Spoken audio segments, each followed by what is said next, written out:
going on, everyone? This is Mitch with SC Weather. Hope y'all been having a great start to your week. In this video, we're going to break down what really looks like to be the coldest air in 3 years. Probably the coldest air since maybe January of 2018. I don't know if you guys remember that, but it was extremely cold. A lot of people's wells froze up. There was actually a winter storm along the coastal areas here in the southeast, even into Florida. So we're going to break that down, talk about how cold it looks on the model so far. What can we expect as far as winter weather? Because normally when you get an Arctic air mass, you get some kind of favorable pattern, obviously, for winter weather. Now, sometimes it gets too cold and it's just dry, but there's always some kind of winter weather associated with this. And sometimes you can get winter weather deep into the southeast, deep into the deep south. And we're going to talk about that too. What are the models showing with that? Because they are showing stuff. So we're going to break that down. Before we get going, guys, if you have not subscribed, hit the subscribe button, like the video, share it, leave a comment. I love communicating with you guys. I've had a lot of growth. I want to thank y'all for the big-time growth over the month of January, the first month, obviously, of 2021. It was a lot of growth, and I just appreciate everybody. It's like I got a mini family with you guys, so I appreciate all y'all. Obviously, I've been starting to do this new thing where I would like an opportunity to pray for you guys. So if you got something going on, unspoken prayers, or just want to talk about your situation so other people can reach out to you and pray for you, definitely drop a prayer now, and I would love an opportunity to do that for you. But let's talk about weather here. So let's break it all down. But let's go on and look at the National Weather Service, the Climate Center. This is simple, and all of a sudden they flipped everything around. They were talking about a much warmer than average winter here in the east. I meant February in the east, and now 6 to 10 day range. So this is the 7th through the 11th of February. That is about as obvious as you can get that we're about to get some kind of Arctic air mass. We're getting to the second half of winter, yeah, but we're still in early February. And I tell you what, especially here in South Carolina, the southeast, we get some of our biggest winter storms in February. So this is great to see. You turn around and go to the 8 to 14 day outlook, and it's still saying below average temperatures percent-wise. So what we're going to look at is this right here. So basically, and this is for Friday. So here you goes. You got this high pressure dropping down. And look, this is a cross-polar flow right here. Basically, you're getting cold air from the Arctic, and that's pretty much point blank right there. So you're getting an Arctic air mass, a true Arctic air mass that's going to shoot from Canada, from the Arctic itself, and going to drop into the lower 48. And here it comes. Dropping into the area. It's about to punch southeast right in the mouth here. Like I said, the coldest air since 2018 January. I know here in Columbia, in my specific house, we hit 10 degrees. It froze wells up, froze all kinds of stuff up that don't normally freeze up in the south. It was just crazy cold air that really got entrenched in the area. It didn't get above freezing. I feel like on New Year's it didn't get above freezing in 2018. Just really cold air, and here it comes, and then you get further in time, and you get another reload that kind of drops down. A good pattern sets up. So we're going to look at the European. We're going to look at temperatures first, and we're going to look at that winter storm threat that I think that someone in the southeast is going to get hit by a winter storm. I really think that. I think someone's going to get something that normally doesn't. I'll just leave it at that. But here we go. Here comes them temperatures, and you can tell. Here it comes. We're getting into Friday. Here comes that Arctic air mass. It's probably going to be hard to see the actual temperatures, the numbers on here, but that's the single digits to negative numbers entering the upper Midwest. And here it comes. It's about to drop down as we get into Sunday morning. It's starting to get into the area. And look at this. We're going to stop it at Monday morning. That's in the teens for lows Monday morning. Single digits in Tennessee. Low teens for the Mid-South. I see 11 degrees in Charlotte, 17. I think the lowest I've hit is 19 degrees so far this winter. This would do better than that. And then it just stays cold. So we're going to get a little bit closer here. This is a little bit closer look at the European model. And guys, this is just guidance. So we're not sure what's going to happen. We're not going to sure if it's going to be delayed or if it's going to move through quicker. Is it going to move through Sunday or Monday? When is the what's the coldest day going to be? We're not sure. All I can tell you is I know that you're looking at your 10-day forecast on your phones and you're thinking, oh, it just says 40s for highs. Well, that's not too bad. Those are going to continue to drop. Trust me. All of a sudden, it's going to go to the low 40s for highs. You're going to see 30s for highs, and depending on where you are, maybe 20s for highs. So here it comes, Friday, Saturday. The first front moves through. It's going to be in 2 waves. Here comes the first wave, showing 41 degrees for a high in Columbia, 42 in Atlanta. Chilly weekend. But then it gets reinforced, and here comes the true Arctic air mass into Sunday. This is highs Sunday, 48 Columbia, 30 Birmingham, in the teens in Tennessee, Mississippi highs. But here it comes. It really gets entrenched overnight, and 17 degrees in Columbia, 12 in Atlanta, 11 in Charlotte, 16 in Raleigh, negatives in the mountains, negatives in the plateau of Tennessee, 70 degrees in Nashville. And look at this cold. It's getting all the way. It's 47 degrees in Miami.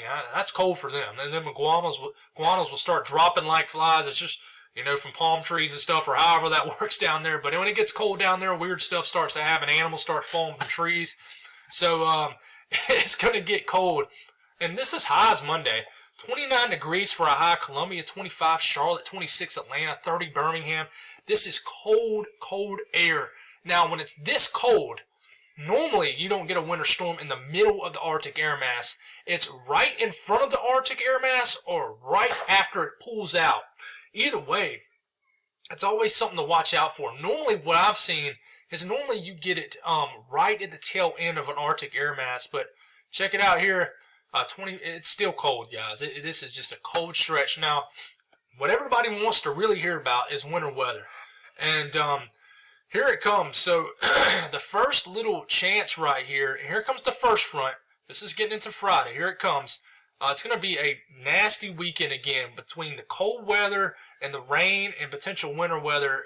It's just going to be a raw weekend. Saturday, you're in the middle of a system still trying to get going here in the Arctic air. The Arctic air starting to get in place here. What happens here is they meet up and you get some overrunning, and it shows a good southern snow for Tennessee, and it shows a huge winter storm from the mountains of North Carolina, Tennessee, and Tennessee just in general. But look, the Triad of North Carolina is getting slammed, even upper areas of South Carolina, northern Georgia. This is a major winter storm for you guys. But keep in mind, check out as we get through this run. This lays a snowpack down. This turns into a big-time winter storm again for the Northeast. Now, I'm not speaking as if this is going to happen. I'm speaking as just this is model guidance. That's it. But look what happens. Look what comes behind this thing. Another winter storm. So there's 2 threats, I really think. One is going to be the tone setter. The second, I think, is going to be a real deal and the real deal potential for the Southeast. And here it comes. This is another huge winter storm for Tennessee, and this is a cold air damming kind of sets up. And if this was to occur with snowpack already up here to the north, you already got snowpack. It's pouring snow in New York City in the Northeast, so you already got snowpack up high. With all this set in place, you get a good old cold air damming set up. And let me tell you, there's going to be plenty of snowpack up north. And look at this. This is a major ice storm for the CAT areas into northeast Georgia, South Carolina, almost all the way down to the Midlands. And if this was to occur, I really would expect more ice further south. This would be a much more south system. But look at this. We're 210 hours out. This is midway through next week. This is way far out, guys. This is an area of time that we have to watch out for. First off, we need to watch out for the energy associated with the actual cold front, the Arctic front, and then once the air mass is in place, we need to watch out what happens after that, especially as the air mass is retreating.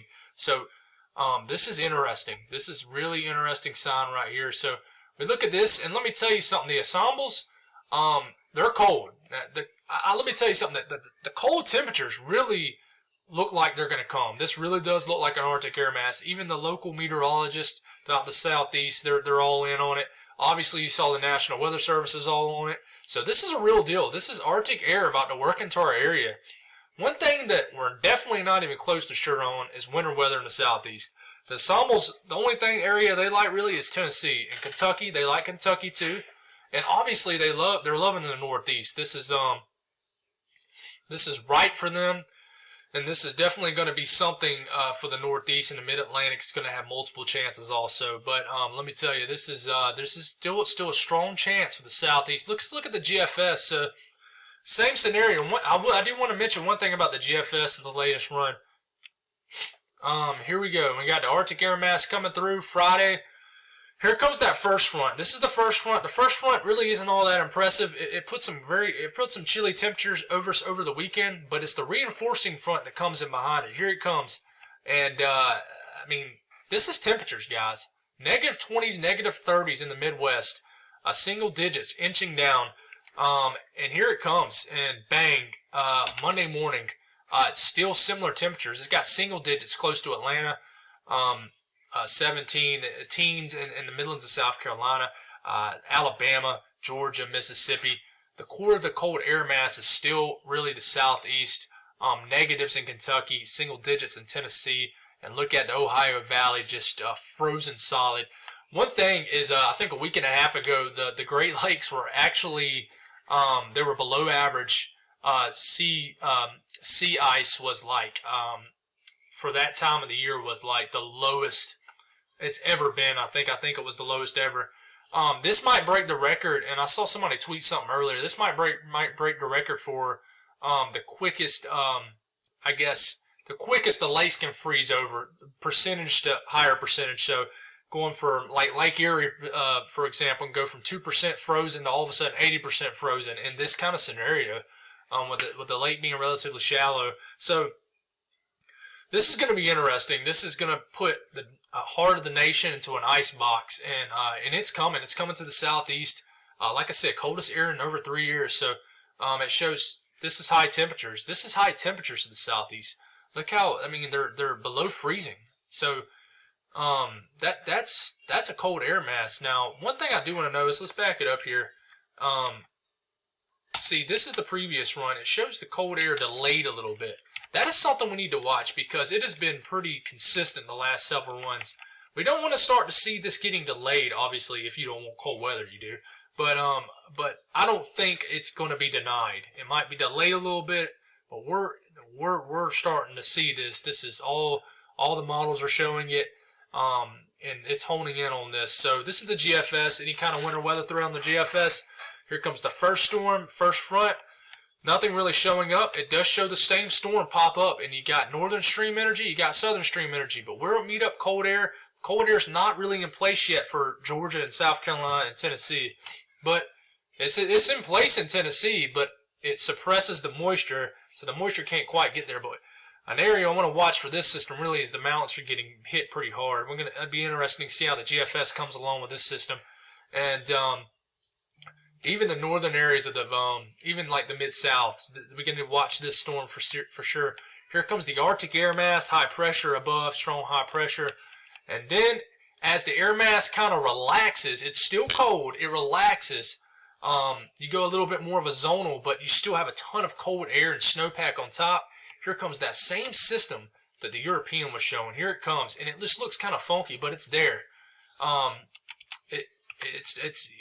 It's kind of a weird look, but there's something there. There's a system. So there's two systems we got to watch out for. Two systems here, with plenty of cold air around. We just need to work out the details. But this is one of the best patterns setting up that I've seen in a long time, guys. So we're going to continue to watch this. This is going to be something that's going to get talked about over the next week. So we're going to try to fish out some kind of winter weather threat. But even look at this.